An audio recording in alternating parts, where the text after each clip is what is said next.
Hey everyone, and welcome to The Explainer. I am absolutely thrilled to be your guide today. Listen, if you've been practicing your greetings and getting the hang of asking what someone is called, you are doing fantastic. Seriously, great job. But today we have a very specific and honestly a really exciting mission. We're going to take those simple sentences and expand them so you can ask someone exactly where they're from. But a quick heads up. As we start expanding our Chinese skills, we're definitely going to run into a few common beginner translation traps. Specifically, there's this one tricky little word for also or to that trips almost everybody up. Don't worry though, by the end of this explainer, you're going to be dodging those traps like an absolute pro. Okay, let's dive right into our roadmap for today. We'll start with core vocabulary, move into asking nationality, tackle that golden to rule, look at the empty very, put it all together in real conversation, and finish up with some pronunciation and practice. All right, Section 1, Core Vocabulary. So we need some basic tools before we start building, right? Let's quickly review these 7 essential building blocks. Go ahead and read along with me. First up, we've got our question word, na, which means which or where. Next is the noun guo for country and ren for person or people. Now, the fun part is putting them together. 中国 means China and 美国 means America or the USA. Finally, we have 2 completely crucial adverbs, ye, meaning also or to, and han, meaning very. Try to lock these 7 words into your memory right now because I promise you they're going to be doing some serious heavy lifting for us over the next few minutes.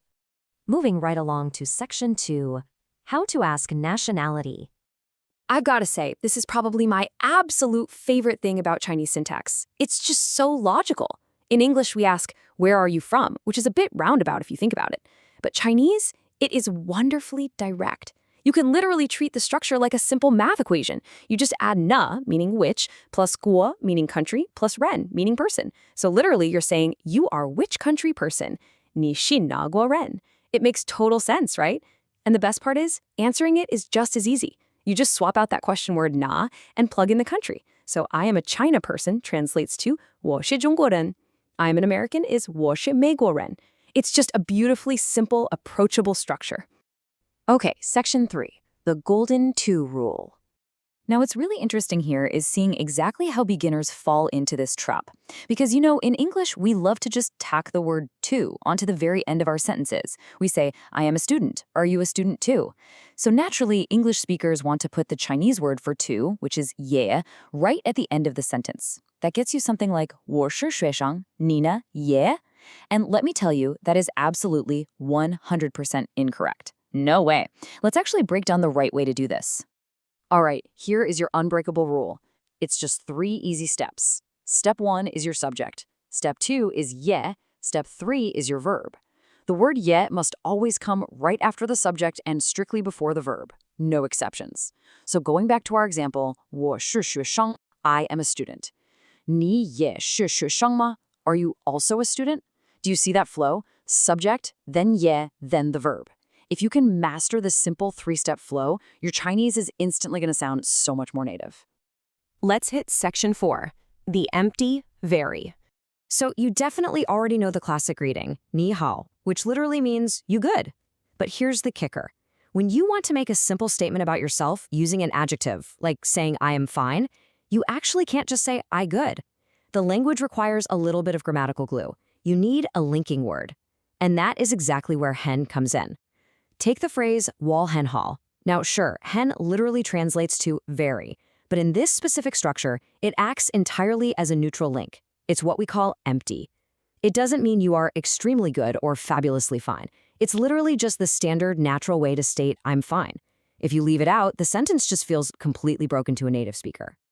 Time for Section 5, real conversation in action. Okay, we've got the pieces, now let's build the puzzle. Let's look at how speaker A kicks things off.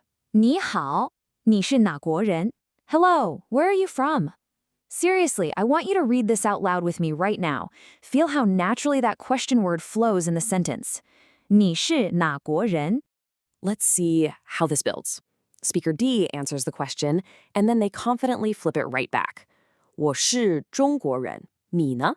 你是哪国人? I am Chinese. And you, where are you from?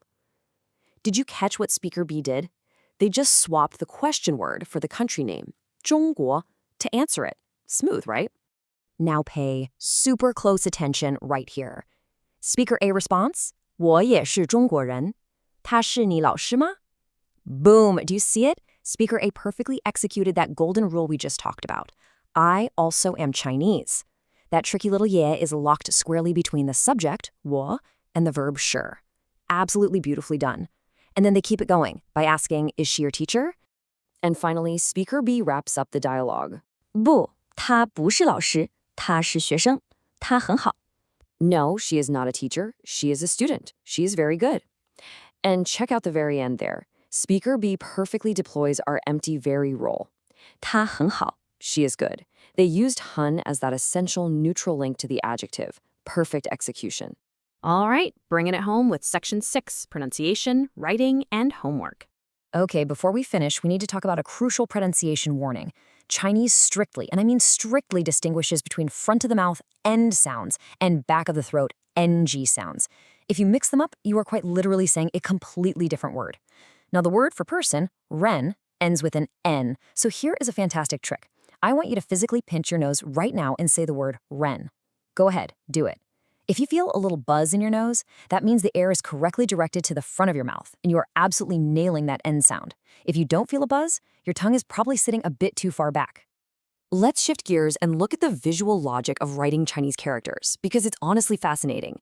Let's break down how to write your first country name, Zong Guo Ren.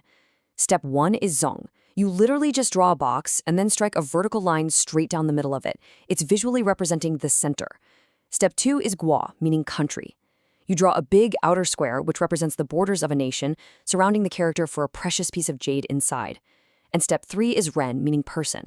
It's just two simple strokes that look exactly like a pair of legs walking, a short left stroke and a longer right stroke supporting it. Center, country, person. It's practically visual poetry. So, the crucial point here is applying what we've learned. I'd love for you to pause and test yourself with this quick homework checklist. For number 1, translating I am also a teacher requires our golden rule, making it 我也是老师. For number 2, translating the characters gives us are you Chinese? I am very good or fine. Remember that empty very. And for number 3, what fills that blank to mean she is also a good student? Yep, you guessed it. It's our tricky little word, ye. All right, to truly lock in everything we've learned today, I have one final, very important question for you. Read it out loud with me. 你是哪国人? Where are you from? I challenge you to answer this question out loud right this second, using the exact vocabulary and structures we just covered together. Say it. Practice really does make perfect, and you are doing brilliantly. Master these core concepts, and you will be completely prepared for our next explainer where we dive into numbers and asking age. Keep practicing, have fun with it, and I'll see you next time.